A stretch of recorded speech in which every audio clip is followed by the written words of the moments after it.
Hello friends, मी भावना. माझ्या चॅनलमध्ये मी तुम्हा सर्वांचे मनापासून स्वागत करते. कसे आहात तुम्ही सर्व? आय होप तुम्ही सर्व आनंदात असाल. स्वामींच्या कृपेने तुमचे सगळ्या चांगल्या इच्छा पूर्ण होत. आजचा दिवस तुम्हाला खूप छान आणि आनंदाचा जाऊ. पहाटे 3 ते 5च्या दरम्यान जाग येणं. मला 1-2 कमेंट्स होत्या की म्हणजे ताई आम्हाला मध्यरात्रीतनं जाग येते, म्हणजे कोणाला 3ला, कोणाला 4ला, कोणाला 5ला असा पहाटे जाग येते. अचानक म्हणजे जाग येते, म्हणजे ती वेळ फिक्स आहे. 3ला आहे तर 3-3:30 पर्यंत जाग येतेच, किंवा 4ला आहे तर 4-4:30 4-4:30 पर्यंत आम्हाला जाग येते. अशा कमेंट्स होत्या. तर असं का होतं? मग असं आम्ही काय करायचं? तर एवढं सकाळी तर उठून आंघोळ करू शकत नाही, तर मग अशा वेळेला काय करायचं? तर 3 ते 5च्या दरम्यान जाग आली तर काय करावं, यामागे काय कारण आहे, तर याबद्दलच आज मी तुम्हाला थोडक्यात माहिती देणार आहे. जर तुम्ही माझ्या चॅनलवर नवीन असणार आणि पहिल्यांदा व्हिडिओ बघत असणार आणि तुम्हाला व्हिडिओ आवडला तर व्हिडिओला एक लाईक नक्की करा. आपण या जगात जे काही करतो त्यामागे काही ना काही शास्त्रीय कारण असतं, हे आपल्याला सगळ्यांना माहिती आहे. परंतु बऱ्याच जणांना 3 ते 5च्या दरम्यान जाग येते. मग असं का होतं? म्हणजे बऱ्याच जणांना काय होतं की म्हणजे 8 दिवसांपासून 15 दिवसांपासून जाग येते आणि एकदा ती सुरुवात झाली की कंटिन्यू होतं. एखाद्या दिवशी झालं तर ठीक आहे की म्हणजे आज मला जाग आली, कधीतरी झालं. पण सारखं सारखं तुमच्या बाबतीत होत असेल की म्हणजे आता तुम्हाला आज जाग आली तर नेहमी नित्यनेमाने तुम्हाला पहाटे जाग येते, तर यामागे काहीतरी शास्त्र असतं. प्रत्येक गोष्टीच्या मागे काही ना काही लॉजिक असतं. फक्त ते लॉजिक आपल्याला समजून घेणं गरजेचं असतं. जसं आपण स्वामींची सेवा करतोय, आपण देवाची भक्ती करतो, तर बघा आपल्याला देवाची भक्ती करताना काही ना काही संकेत मिळत असतात. आता मी तुम्हाला एक्झाम्पल देते. आपण बघा देवासमोर दिवा लावतो, कधीतरी आपल्या दिव्यामध्ये बघा फूल तयार होतं, कोणाचं फूल तयार होतं, कोणाचं त्रिशूल तयार होतं. तर आपण लगेच म्हणजे काहीतरी त्याच्या मागे लॉजिक काढतो की चला माझी प्रार्थना देवापर्यंत पोहोचली. आणि हे खरं आहे, म्हणजे आपण त्या दिव्यामध्ये फूल तयार झालं म्हणजे आपली प्रार्थना देवापर्यंत पोहोचली. काहीतरी प्रत्येक गोष्टीच्या मागे संकेत असतो. आणि 3 ते 5च्या दरम्यान पहाटे जाग येणं वारंवार, हे सुद्धा यामागे सुद्धा काहीतरी लॉजिक आहे, काहीतरी संकेत असतात. ते संकेत आपल्याला जाणून घेणं खूप गरजेचं असतं. तर तेच मी आज तुम्हाला सांगणार आहे. आता सकाळी आपण पहाटे उठतो आणि उठल्यानंतर आपण आंघोळ करतो आणि आपल्या कामाला लागतो. परंतु 3 ते 5च्या दरम्यान आपण करू शकत नाही. एवढं 3ला उठून आंघोळ कोण करणार, आणि करून पण काय करायचं? परंतु 3 ते 5च्या दरम्यान अशी एक गोष्ट आहे की तुम्ही ती करू शकता. आणि म्हणजे तुम्ही असं समजा की म्हणजे आता 3 ते 5च्या दरम्यान ज्यांना सारखी सारखी जाग येते तर त्यांनी समजायचं त्यांच्या मागे दैवी शक्ती आहे, म्हणजे देवाचा आशीर्वाद त्यांना मिळालेला आहे. आता तुम्ही म्हणणार ताई म्हणजे देवाचा आशीर्वाद म्हणजे आम्ही तर काही एवढं देवाधर्माचं काही करत नाही, इतकी देवाची सेवा करत नाही, प्रत्येकाला वेळ मिळतो असं होत नाही. परंतु काहीतरी असतं, म्हणजे आपल्या मागच्या जन्माचं असतं. आता मागच्या जन्मात आपण देवाची काय सेवा केली, किती केली, आपल्याला काहीच माहिती नसतं. तर मागच्या जन्माचं सुद्धा या जन्मात धरलं जातं, म्हणजे ह्या जन्मात सुद्धा मागच्या जन्माचं आपल्याला काहीतरी मिळत असतं.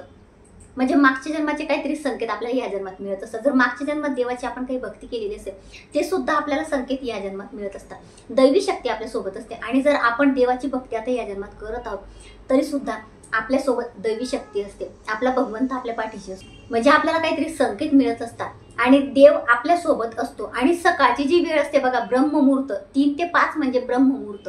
तर पूर्वीचे लोक बघा 3 ते 5च्या दरम्यानच उठायचे. उशिरा कोणी म्हणजे त्यांची म्हणजे 7 वाजेपर्यंत आंघोळ वगैरे आटपून देवपूजा वगैरे सगळं होऊन जायचं.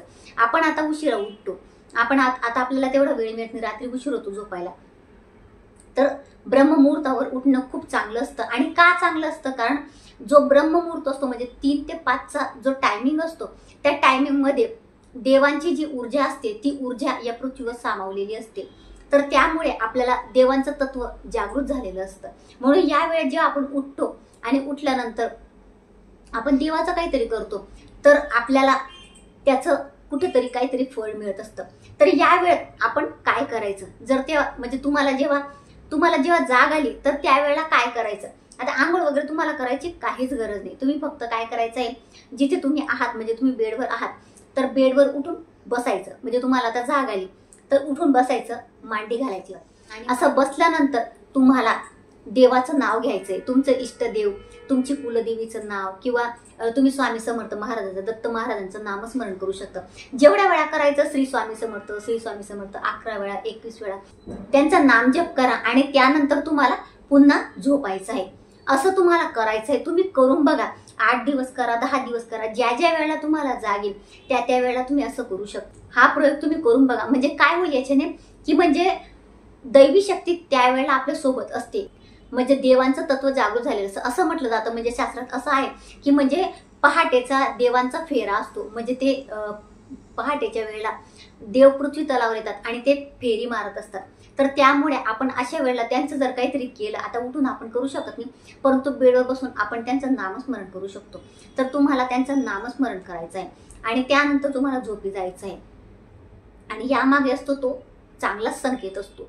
कोणत्या गोष्टी, प्रत्येक गोष्टीमागे काहीतरी लॉजिक असतं, परंतु ते आपल्याला समजून घेणं गरजेचं असतं. आता कोणाला यावर विश्वास असतो, कोणाला असतो. आता कोणाला असं वाटेल की काय यात काही असं असतं का, म्हणजे सकाळी जाग येणं नॉर्मल आहे, आता मधून जाग येते, पण असतं काही काही गोष्टींमध्ये. म्हणजे विश्वास ठेवला तर सगळी गोष्ट आहे, नाही विश्वास ठेवला तर काहीच नाही आहे.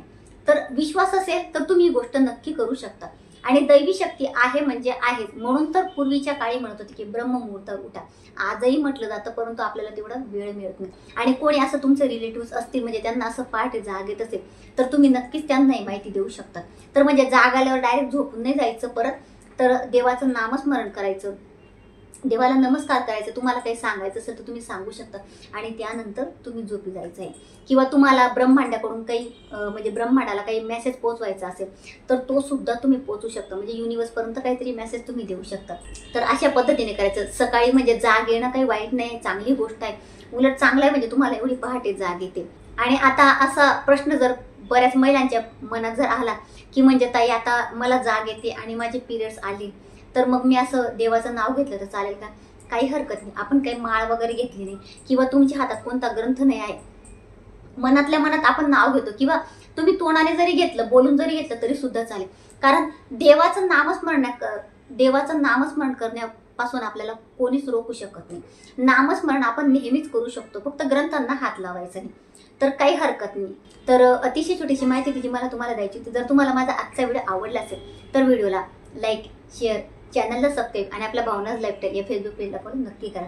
पुन्हा भेटूया अशीच एक नवीन व्हिडिओ. तोपर्यंत सर्वांना श्री स्वामी समर्थ.